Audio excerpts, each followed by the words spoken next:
What's up, webheads? Welcome back to Spider-Man Explained, your ultimate source for everything Peter Parker and Marvel Universe lore. Today, we're diving into one of the most epic and mind-bending theories circulating around Avengers Doomsday. What if Spider-Man is not just a sidekick or supporting hero in this film, but actually the key player, the emotional and scientific heart who must face off against not only the genius sorcerer Dr. Doom, but also the cosmic terror known as Galactus? This theory pulls from leaked info, MCU connections, comic lore, and a little bit of imagination. So get ready to swing through the multiverse, because this one's going to be huge.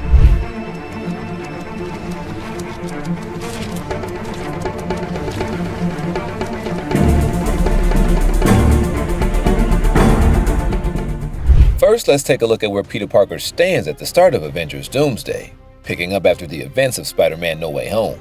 At the end of No Way Home, Peter made the heartbreaking decision to have the entire world forget him. That means MJ, Ned, Happy, and even the Avengers have no memory of who he is. No more high-tech Stark suits, no backup teams, no famous mentor, just a kid with the homemade suit and a giant weight on his shoulders. This is huge for Peter's character development because it forces him to rely solely on his own skills, his own heart, and his own sense of responsibility. Instead of being the sidekick or the protege, Peter now has to be his own hero. And that loneliness makes him the perfect hero to face a multiverse unraveling, because he's free from attachments, but also deeply human and vulnerable. He represents the emotional core of the MCU going forward.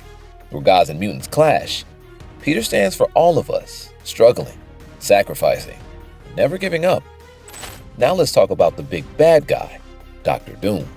Victor Von Doom is one of Marvel's most iconic villains. He's a ruthless dictator, a brilliant scientist, and a powerful sorcerer. He's also been a major player in many multiverse and cosmic Marvel storylines. According to recent rumors and fan leaks, Doom will be the main antagonist in Avengers Doomsday. But here's the kicker.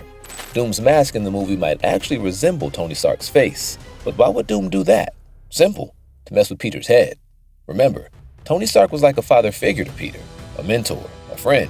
Seeing a Stark-like mask on Doom could emotionally shake Peter, reminding him of loss, betrayal, and the huge sacrifices made.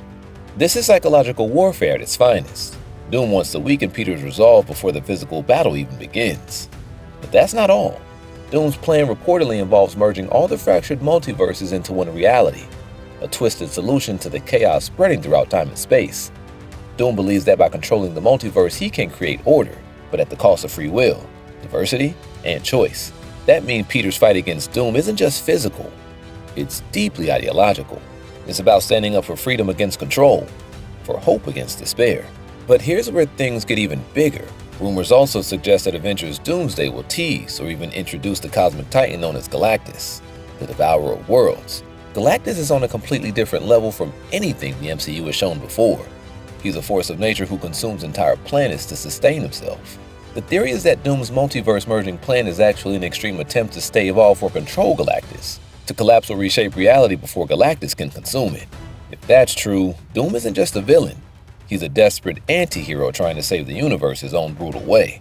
And in this tangled web, Spider-Man becomes the wild card.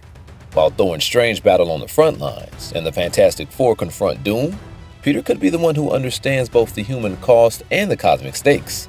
His scientific genius combined with his deep compassion make him the perfect bridge between street-level heroics and cosmic destiny. Imagine Peter teaming up with the Fantastic Four, Reed Richards, Sue Storm, and Ben Grimm to crack Doom's technology and sorcery. Peter's science knowledge has always been underestimated, but facing cosmic tech requires someone smart, adaptable, and brave.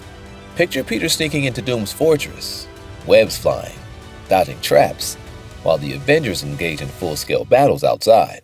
This stealth mission could be where Peter uncovers that Doom's device is actually a signal, one that calls Galactus to Earth.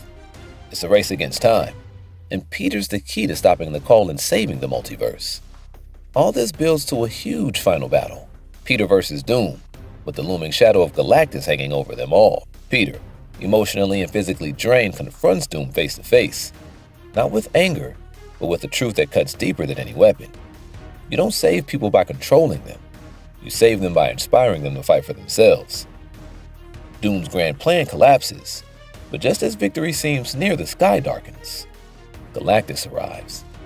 Earth faces an unstoppable cosmic force, and it's up to Peter with the Avengers, the Fantastic Four, and the entire multiverse at stake to stand tall and fight. Spider-Man's first mistake. It wasn't something that happened while wearing the suit. It was something Peter Parker did before he even became a hero. Back before he was your friendly neighborhood Spider-Man, Peter was just a kid looking to make some quick cash. He entered a wrestling competition to show off his new powers, thinking, why not use this for fun? And he won, but when it was time to get paid, the promoter shortchanged him. Sorry, kid. I missed the part where that's my problem. Ugh, big mistake, dude. So when the burglar ran in and stole the cash, Peter had a choice. Stop the guy, or let karma do its thing. And well, we all know what happened next. Peter just stood there, letting the burglar escape. This one decision changed everything, because that same burglar didn't just run away, he ran straight into fate. A few blocks away, Uncle Ben was in the wrong place at the wrong time. And that same thief, the one Peter let go, was the one who pulled the trigger. Imagine carrying that kind of guilt, knowing you could have stopped it. That one moment became Peter Parker's greatest regret, and his greatest lesson. With great power comes great responsibility. A lesson that cost Peter Parker everything. Losing Uncle Ben was Peter's first and greatest lesson, but it wouldn't be his last. If there's one moment that shattered Spider-Man forever, it was the death of Gwen Stacy. Now, this wasn't just any loss. This was a woman Peter loved, and it was his own actions that sealed her fate. It all happened during one of his many battles with the Green Goblin. Norman Osborn, one of Peter's deadliest enemies, figured out his secret identity. And like any good villain, he knew exactly how to hit Spider-Man where it hurt. Instead of attacking Peter directly, he went after Gwen. On a cold night, the Green Goblin kidnapped Gwen Stacy and took her to the Brooklyn Bridge, or George Washington Bridge, depending on who you ask. It's a whole debate. Once there, he dangled her over the edge, taunting Spider-Man. Peter rushed in to save her, but before he could reach them, the Goblin did what he does best. He dropped her. This is the moment everything slowed down. Gwen fell, screaming as Peter shot out his webbing. His aim was perfect, his head wrapped around her leg just in time.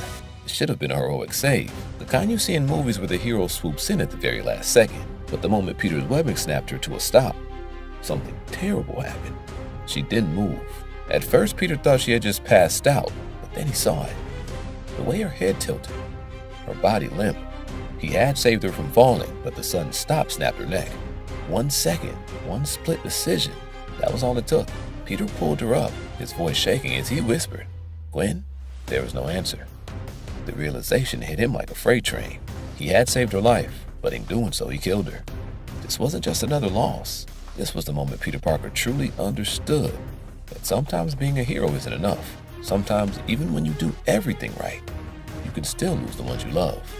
And the worst part? The Green Goblin didn't even stick around to fight. He just laughed, mocking Peter for his failure, and flew away. Peter had never wanted revenge more in his entire life. That night as he hunted Norman Osborn throughout the city, rage burned inside him. He was ready to cross a line. When he finally caught the Goblin, he didn't hold back. The final fight was brutal, and by the end, Norman tried to impale Peter with his own glider, only for it to backfire and kill him instead. Peter didn't even stop it. He just watched. But did it make him feel any better? No. Gwen was still gone, and no amount of justice, revenge, or power could bring her back. This was Spider-Man's most painful mistake, but not because he made the wrong choice, but because he had no right choice to make. And that's the true tragedy of being a hero. Now, if you thought losing Gwen Stacy was Spider-Man's lowest point, then One More Day might be the most controversial moment in his entire career. This event wasn't just a mistake, it was a massive turning point in Peter Parker's life, one that altered the course of his entire future. After the death of Gwen, Peter was never the same. He kept fighting, kept swinging through the city, but he was haunted by the ghosts of those he couldn't save. And the one thing that weighed on him more than anything? His marriage to Mary Jane Watson. As time passed, Peter and Mary Jane built a life together, even though his double life made things difficult. But everything came crashing down when Aunt May was shot in an attempted assassination by a villain. Despite Spider-Man's best efforts, Aunt May was near death. Nothing seemed to help. Peter was desperate, willing to do anything to save her. That's when Mephisto, the demonic lord of the Marvel Universe, appeared and made an offer. He could save Aunt May's life, but at a steep cost. In exchange for Aunt May's life, Peter and Jane would have to give up their marriage, the relationship that had defined Peter's life for years. His anchor, his love, his source of strength would never exist in this new reality. Peter was faced with the terrible choice: save his aunt or keep the woman he loved by his side. But the consequences were much worse than just the loss of his marriage. Mephisto still erased Peter and Mary Jane's entire history together. Their memories, their time as a couple, everything was wiped away. Peter no longer had the support of Mary Jane in his life. He no longer had the love they once shared. And the worst part? Peter was completely alone in the end. It wasn't just Aunt May's life that was saved. It was Peter's life that was altered in many ways that no one could have predicted. Peter's life was altered in ways that no one could have predicted. Peter had essentially erased the most important relationship in his life. And for what? To save Aunt May? Sure. But it came with a price so high, it could never truly be repaid. It was a devastating choice, and one more day forever changed the character of Spider-Man. The backlash from fans was huge, and many still consider this a mistake Peter could never truly undo. The emotional and psychological toll this deal took on Peter was immense, and no matter how many bad guys he defeated or battles he won, he would always carry the weight of that decision. What makes this event even worse is that Peter's decision wasn't made out of pure selfishness. It came from a place of love and desperation. He thought he was doing what was best, but in reality, he was playing into Mephisto's hands. The price of losing his marriage wasn't just a personal loss, it was a soul-crushing mistake that would haunt Peter for years. And no matter how much he tried to move forward, the fact remained, he made a deal with the devil, and it was a deal that would come to define him forever. Now, Spider-Man's faced a lot of enemies in his career, each with their own twisted reasons for fighting him. But some of his worst enemies weren't villains he fought on the streets, they were people he trusted. One of the most tragic betrayals came when Spider-Man trusted Oscorp, the company that would end up being the birthplace of his worst nightmare, Green Goblin. Now, it all started with Norman Osborn, the CEO of Oscorp, who pretended to be a helpful benefactor to Peter. For years, Peter believed that Oscorp's technology was a force for good, especially after working with Norman and his son Harry. But everything was a facade. Norman Osborn wasn't just a businessman, he was also Green Goblin, one of Spider-Man's most dangerous enemies. Peter didn't know this at first, but as time went on, his suspicions grew. And even when things started to go wrong, Peter hesitated, trusting that Osborn had his best interests at heart. The worst part? Peter wasn't just facing one villain, he was dealing with the legacy of corruption and manipulation. Oscorp wasn't just a breeding ground for Norman's madness. It became a place where Peter was constantly put in impossible situations, unsure whether the people around him were friends or enemies. One of the biggest turning points came when Peter's best friend Harry Osborn became the second Green Goblin. Harry was devastated when his father died, and the trauma sent him spiraling into madness. Harry's jealousy of Spider-Man, his anger over Peter's secrets, and his desire to prove himself pushed him into becoming a villain. Now, Peter was facing his worst nightmare. A villain who knew him personally. Harry became a thorn in Peter's side, and Peter's own trust in his friend turned into a horrible, gut-wrenching betrayal. But the mistakes didn't stop there. Throughout his career, Spider-Man has trusted many villains and found himself deceived again and again. From Doc Ock manipulating him in the Superior Spider-Man arc, to Electro trying to break Spider-Man's spirit, Peter kept making the same mistake, trusting the wrong people. At the heart of these betrayals lies the tragic truth.